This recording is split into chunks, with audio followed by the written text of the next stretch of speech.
Yes, welcome back students to the production part 3. So in the last video I have discussed with you law of variable proportions, all the three stages with the help of diagram and table. Then we have discussed relation between TP, MP and AP also. All the questions are very important. Now I am discussing with you again one of the most important question. What are the causes of the operation of the three stages? तीन stages हमने करी हैं last, increasing returns, diminishing returns and negative returns to a factor. तो इन सब के ये क्यों ऑपरेट हुए, इनके कॉजेज या reasons one and the same thing. अगर आपको बेटा पेपर में कॉजेज आए या रीजंस आए, एक ही बात है. तो क्या कारण रहे हैं इंक्रीजिंग रिटर्न्स के? First of all we will study about this. तो इंक्रीजिंग रिटर्न का सबसे पहला कॉज क्या है? बेटर और यू में से fuller utilization of the fixed factor. अब फुलर यूटिलाइजेशन फिक्स्ड फैक्टर का कैसे हुआ? हमने अपनी एग्जाम्पल में भी देखा कि जो फिक्स्ड फैक्टर की सप्लाई है वो ज़्यादा है. मैंने आपको लैंड की एग्जांपल दी थी कि ये पीस ऑफ लैंड है.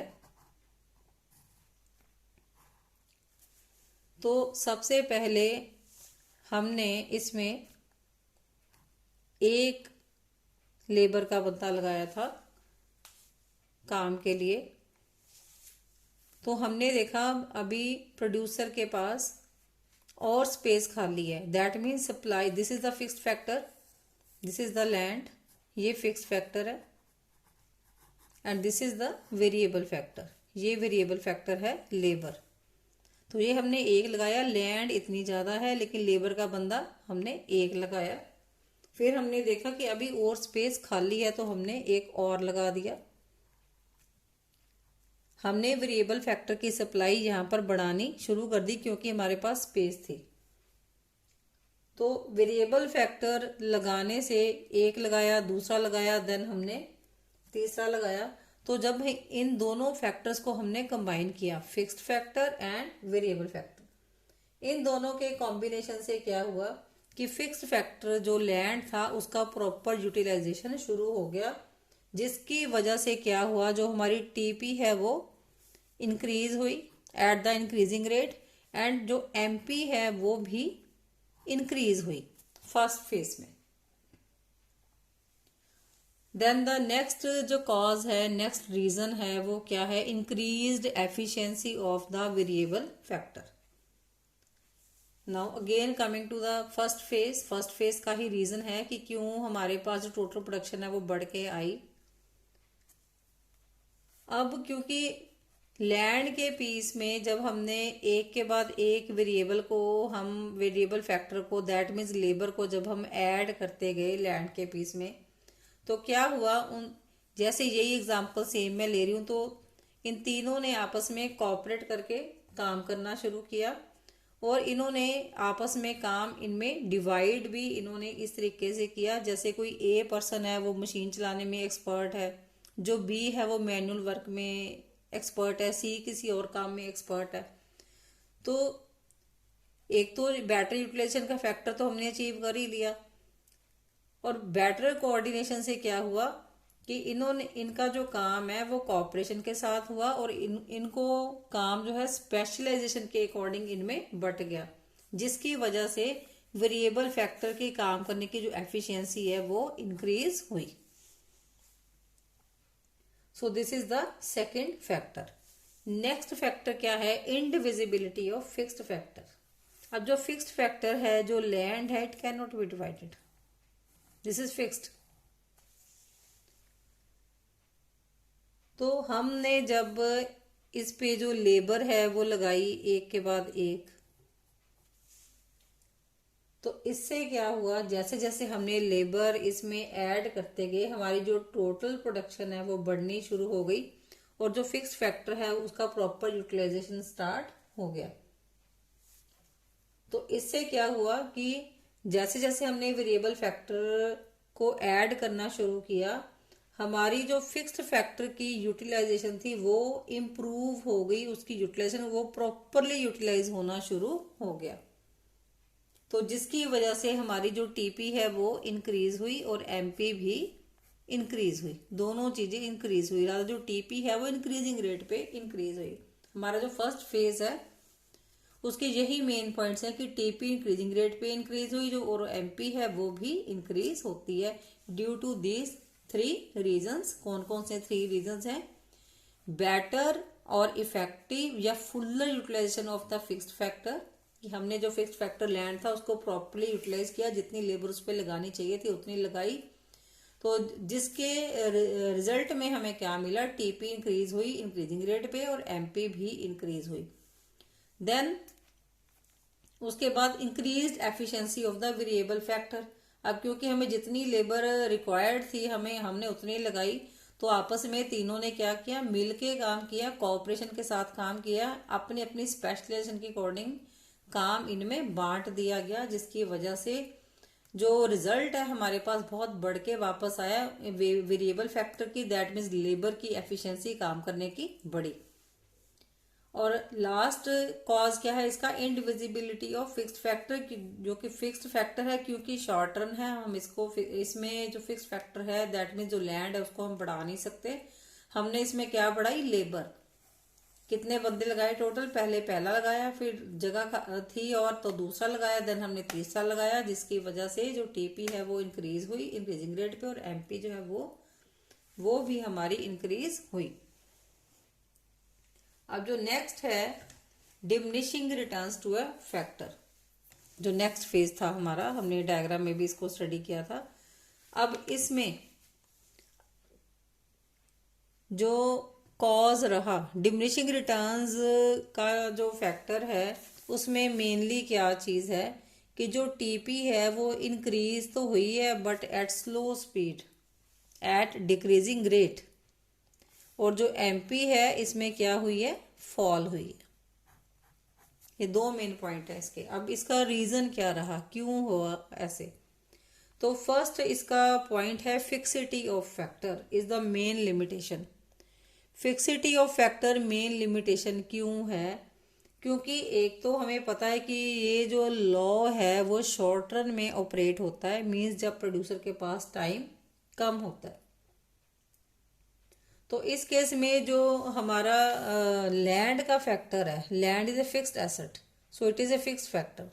जो लैंड का फैक्टर है वो फिक्स्ड है, लेकिन जैसे जैसे हमने वेरिएबल फैक्टर इसके साथ जोड़ा, पहले पहला जोड़ा, दूसरा जोड़ा, तीसरा जोड़ा, फिर इसके बाद हमने चौथा भी जोड़ा, फिर 5वां भी जोड़ा, देन फिर उसके बाद हमने 6th फैक्टर भी जोड़ा, जबकि यहाँ पर स्पेस नहीं थी 6 पर्सन्स के काम करने की, फिर भी यहाँ पर हमने 6 यूनिट्स ऑफ लेबर इस लैंड पे एम्प्लॉय किए।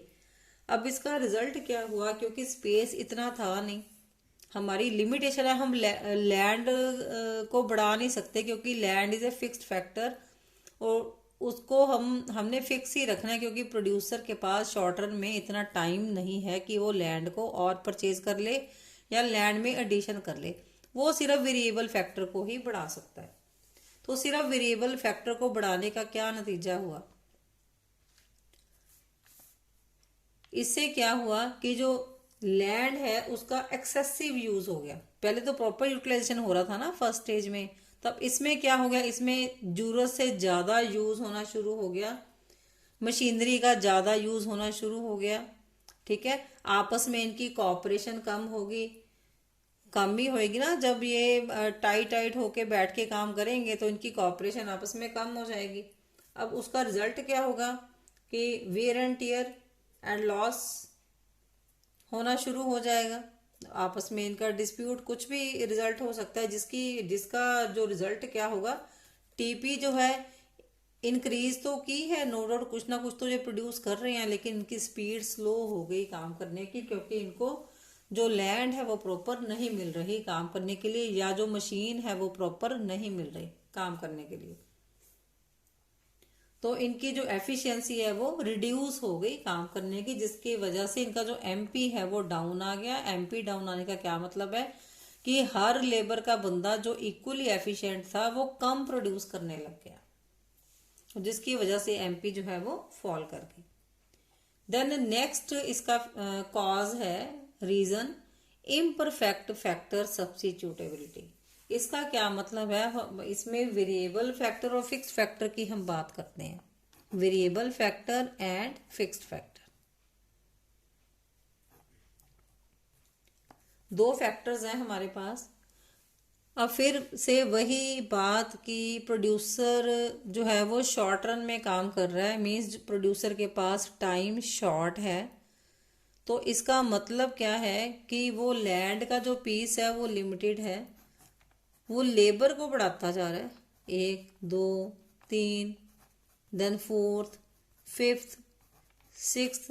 अब जरूरत तो ये थी, जो नीड थी वो किस चीज की थी, कि वो किसको बढ़ाता, लैंड को बढ़ाता। बढ़ा वो किसको रहा है, वो लेबर को बढ़ाई जा रहा है, क्योंकि लैंड तो फिक्स्ड है, शॉर्ट रन है इसलिए लैंड फिक्स्ड है। बढ़ा वो किसको रहा है, लेबर। तो दोनों जो फैक्टर्स हैं वो एक दूसरे के साथ रिप्लेस इसमें नहीं हो सकते। दैट मीन जरूरत किसको बढ़ाने की है, लैंड को बढ़ाने के लिए की है, तो वो बढ़ा किसको रहा है, कैपिटल को बढ़ा रहा है लैंड की जगह पे। तो जिसकी वजह से रिजल्ट क्या हो रहा है कि जो टीपी है वो इंक्रीज तो कर रही है लेकिन उस बहुत स्लो स्पीड पे इंक्रीज कर रही है, और जो एमपी है वो फॉल कर रही है, क्योंकि जो फैक्टर्स हैं वो आपस में रिप्लेसेबल, एक की जगह दूसरा फैक्टर नहीं ले सकता। अब जो लेबर है वो लैंड की जगह थोड़ी ले सकता है। अब जरूरत लैंड को बढ़ाने की है, बढ़ाई जा रहे हैं हम लेबर, तो वो दोनों ही परफेक्ट सब्स्टिट्यूट नहीं है, परफेक्टली रिप्लेसेबल नहीं है। परफेक्टली जो लेबर है वो लैंड की जगह कभी नहीं ले सकता। तो जिस कारण से कि जो हमारी जो टीपी है वो इन डिक्रीजिंग रेट पे इंक्रीज हो रही है और एमपी फॉल कर रही है। अब नेक्स्ट है poor coordination between the factors. अब पुअर कोऑर्डिनेशन, तालमेल, कोऑर्डिनेशन मीन्स तालमेल। अब इसमें जैसे जैसे जो प्रोड्यूसर है वो फिक्स्ड जो लैंड है उसके पास उस पे वो लेबर को बढ़ाए जा रहा है। 3 तो उसने लगा, 3 तो चलो सूटेबल थे उसके पास, ठीक है। तो उसके पास जो आइडियल फैक्टर रेशियो थी वो क्या थी, 1 लैंड का पीस, उसके ऊपर 3 लेबर काम कर रहे थे, जिससे लैंड का एफिशिएंट यूटिलाइजेशन हो रहा था। अब जब उसने चौथा लगाया, 5th लेबर लगाई और 6th लेबर लगाई, अब उससे क्या हो गया, जो लैंड का इनएफिशिएंट यूज या एक्सेसिव यूज कह सकते हैं, अब उसने क्या किया, उसने इस आइडियल फैक्टर रेशियो को डिस्टर्ब कर दिया। That means ideal factor ratio. Ideal factor ratio क्या थी फर्स्ट स्टेज में, 1 लैंड का पीस, उसके ऊपर 3 लोग काम कर सकते हैं, लेकिन उसने सेकंड स्टेज तक कितने लगा दिए, 6 पर्सन्स। अब ये आइडियल फैक्टर रेशियो डिस्टर्ब हो गई। अब 1 लैंड का पीस है, उसके ऊपर काम कितने लोग कर रहे हैं, 6 लोग कर रहे हैं, ठीक है, जिसकी वजह से इनका जो आपस का कोऑर्डिनेशन है वो खराब हो गया। अब कोऑर्डिनेशन खराब होने की वजह से क्या हो गया कि हर किसी को प्रॉपर काम करने को नहीं मिल रहा। जो मशीन में एक्सपर्ट है उसको मशीन काम करने को नहीं मिल रही, जो मैनुअल काम में एक्सपर्ट है उसको मैनुअली काम करने को नहीं मिल रहा। तो उनकी जो आइडियल फैक्टर रेशियो है वो डिस्टर्ब हो गई, जिसकी वजह से डिमिनिशिंग रिटर्न्स ऑपरेट हुआ। डिमिनिशिंग रिटर्न ऑपरेट हुआ, दैट मीन्स एमपी जो है उनकी फॉल कर गई, और जो टीपी है वो डिक्रीजिंग रेट पे इंक्रीज हुई। अब नेक्स्ट जो है कॉज है हमारे पास, that is causes of negative returns to a factor, कि जो नेगेटिव रिटर्न है वो क्यों ऑपरेट हुआ। अब इसमें जो फर्स्ट फैक्टर है that means limitation of the fixed factor. तो ये पॉइंट आपका जो पिछला कवर अप हो गया डिमिनिशिंग रिटर्न में, ये उसके साथ बिल्कुल सिमिलर है कि जो फिक्स्ड फैक्टर है लैंड का उसको प्रोड्यूसर नहीं बढ़ा सकता, क्योंकि उसके पास शॉर्ट रन की लिमिटेशन है, टाइम उसके पास शॉर्ट है। लेकिन वो किसको बढ़ा रहा है, लेबर को बढ़ा रहा है। सेकंड स्टेज पे तो 6 लोग लगाए थे उसने काम करने के लिए, लेकिन अब उसने 2 और लगा दिए। अब लैंड पे जगह ही नहीं है इनको एडजस्ट करने की, because of limitation of the fixed factor. अब उसने कितने लगाए हैं, 8। अब 8 लगाने से क्या हुआ, उसने जो लेबर है उसको इंक्रीज करता चला गया, लेकिन लैंड को उसने इंक्रीज नहीं किया।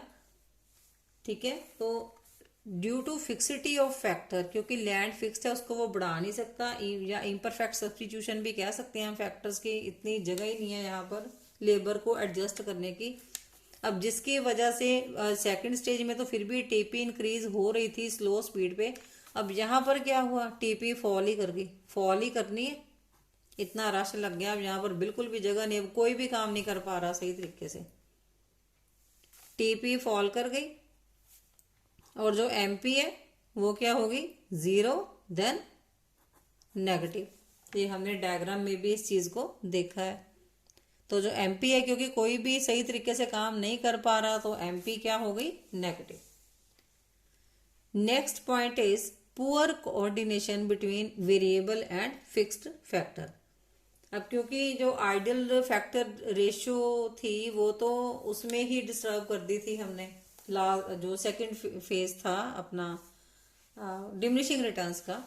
तो इसमें जो पुअर कोऑर्डिनेशन हो गया अगेन फैक्टर्स का, क्योंकि इस पे अब कितने लोग लगे हैं काम करने के लिए, टोटल 8, जबकि 8 लोगों की जगह ही नहीं है काम करने की। यहाँ पर ना उनको मशीन मिल रही है, ना लैंड मिल रही है काम करने को, तो हर तरफ से जो कोऑर्डिनेशन है वो डिस्टर्ब हो गया। तो पुअर कोऑर्डिनेशन हो गया लैंड का लेबर के साथ, तो जिसकी वजह से जो अगेन जो है वो टीपी है जो फॉल कर गई, और एमपी किस में कन्वर्ट हो गई, नेगेटिव में। ड्यू टू पुअर कोऑर्डिनेशन तालमेल बना ही नहीं काम करने का, वेरिएबल फैक्टर मींस लेबर और फिक्स्ड फैक्टर मींस लैंड, दोनों में। देन उसके बाद decrease in efficiency of the variable factor. अब है तो रीजन वही है, लेकिन यहां पर हमने कितने बंदे लगाए हुए हैं, 8, 3, 4, 5, 6, 7 और 8, टोटल 8 पर्सन्स। अब जब इसमें से जब 3 पर्सन्स काम कर रहे थे तो उनकी एफिशिएंसी बहुत ज़्यादा बढ़ गई थी काम करने की, वो कोऑपरेट करके काम कर रहे थे, जिसको मशीन यूज़ करनी आती है, मतलब उनको अपनी स्पेशलाइजेशन के हिसाब से काम मिला हुआ था। अब यहाँ पर क्या हुआ, अब यहाँ पर लग गए ज़्यादा लोग, ज़्यादा लोगों के लगने से क्या हुआ, एक तो उनका आइडल फैक्टर रेशियो डिस्टर्ब हो गया, कोऑर्डिनेशन पुअर हो गया, उनकी काम करने की जो एफिशिएंसी है वो नेचुरली है वो डिक्रीज होएगी, क्योंकि जब उनको लैंड ही नहीं मिलेगी, मशीन ही नहीं मिलेगी काम करने के लिए, तो वो क्या करेंगे, वो आपस में लड़ाई झगड़ा ही करेंगे फिर। तो उससे क्या होगा, अल्टीमेटली ओवरऑल जो एफिशिएंसी है वो डाउन हो जाएगी। तो जिसकी वजह से क्या होगा, जो टीपी है अगेन वो क्या होएगी, फॉल करेगी, और जो एमपी है वो नेगेटिव चली जाएगी। बिल्कुल जो आउटपुट है टोटली फिनिश्ड। अब जो ये नेगेटिव रिटर्न्स वाला है फेस, अब इस फेस में प्रोड्यूसर जो है प्रोडक्शन को क्लोज कर देता है, वो कभी भी इस प्रोडक्शन को, ऐसी प्रोडक्शन को कंटिन्यू नहीं करेगा जहां पर उसकी जो प्रोडक्शन है वो नेगेटिव में जा रही है। वो तो फिर वो लॉसेस बियर करने शुरू कर देगा, तो यहाँ पर वो प्रोडक्शन, उसका शट डाउन पॉइंट जो है वो आ सकता है। और इस फेस में क्या होगा, जब उसका जो टीपी है वो मैक्सिमम होता है, ये प्रोड्यूसर की जो एक रैशनल प्रोड्यूसर है सेकंड स्टेज में, एक जो रैशनल प्रोड्यूसर है उसका डिसीजन यहीं तक होता है कि जब उसकी टीपी मैक्सिमम होती है। तो टीपी मैक्सिमम हम स्टडी कर चुके हैं, कौन सी स्टेज में है, सेकंड स्टेज पे। तो इस स्टेज में जो एक रैशनल प्रोड्यूसर है उसका एम हमेशा क्या होता है कि उसकी टीपी मैक्सिमम हो और एमपी भी उसकी पॉजिटिव रहे। तो सेकंड स्टेज एक ऐसा फेज है रैशनल प्रोड्यूसर के लिए कि जब उसको टीपी मैक्सिमम मिल रही है, जब उसकी टीपी, मैं यहाँ पर वैसे मैंने लास्ट वीडियो में ये बताई हुई है चीज़, टीपी उसकी सेकंड स्टेज पे मैक्सिमम हो जाती है और जो एमपी है वो भी पॉजिटिव रहती है या ज़ीरो। तो इस फेज तक प्रोड्यूसर प्रोडक्शन को करता है। तो एक रैशनल प्रोड्यूसर है वो, उसका एम क्या होता है कि उसको टीपी मैक्सिमम मिले जो उसको सेकंड फेज के अंदर मिल रही है। लेकिन जो रैशनल प्रोड्यूसर है वो नेगेटिव रिटर्न्स के फेज में कभी भी ऑपरेट नहीं करेगा, क्योंकि उसकी फर्म को लॉसेस बेयर करने पड़ रहे हैं। तो ये बेटा 3 स्टेजेस हैं, तीनों के कॉजेज हैं। वेरिएबल प्रोपोर्शन का जो लॉ है that is also very very important. Then उसका टेबल और उसका डायग्राम, ये सब चीज़ें बहुत इंपॉर्टेंट हैं। अब एक और चीज़ आपको मैंने बतानी है इसकी, हमने ये किया था टेबल लास्ट वीडियो में। तो आपको कई बार इमेजिनरी टेबल पेपर में दे देते हैं और ये कह देते हैं कि ये टेबल आपको बना बनाया कई बार आ जाता है। तो आपको ये क्वेश्चन होता है कि आप स्टेजेस अपने आप डिटरमाइन करो इसमें कि इसमें कौन कौन सी 3 स्टेजेस बनते हैं और उसको एक्सप्लेन करो। तो you can do it very easily. आपके पास बना बनाया टेबल है, इससे इजी तो क्वेश्चन हो ही नहीं सकता। यहाँ से आप 3 स्टेजेस उठाओगे सीधी, हो सकता है वो पहली स्टेज जो है वो पहले 2 यूनिट्स में खत्म हो जाए, देन अगली स्टेज तीसरा चौथा यूनिट हो, अगली स्टेज 5वां 6वां यूनिट हो। तो ये आपने क्वेश्चन को देख के डिसाइड करना है कि तब आप यहाँ पर ये चीज इसको काउंट करोगे कि क्या एमपी जो है वो इंक्रीज कर रही है। जहां तक इंक्रीज कर रही है वो फर्स्ट स्टेज हो जाएगी। जब एमपी गिरना शुरू कर देती है वहां से सेकंड स्टेज स्टार्ट हो जाएगी। फिगर्स कोई भी हो सकती हैं, वो दे सकता है आपको इसमें। देन उसके बाद थर्ड स्टेज आ गई तो वो नेगेटिव चली गई।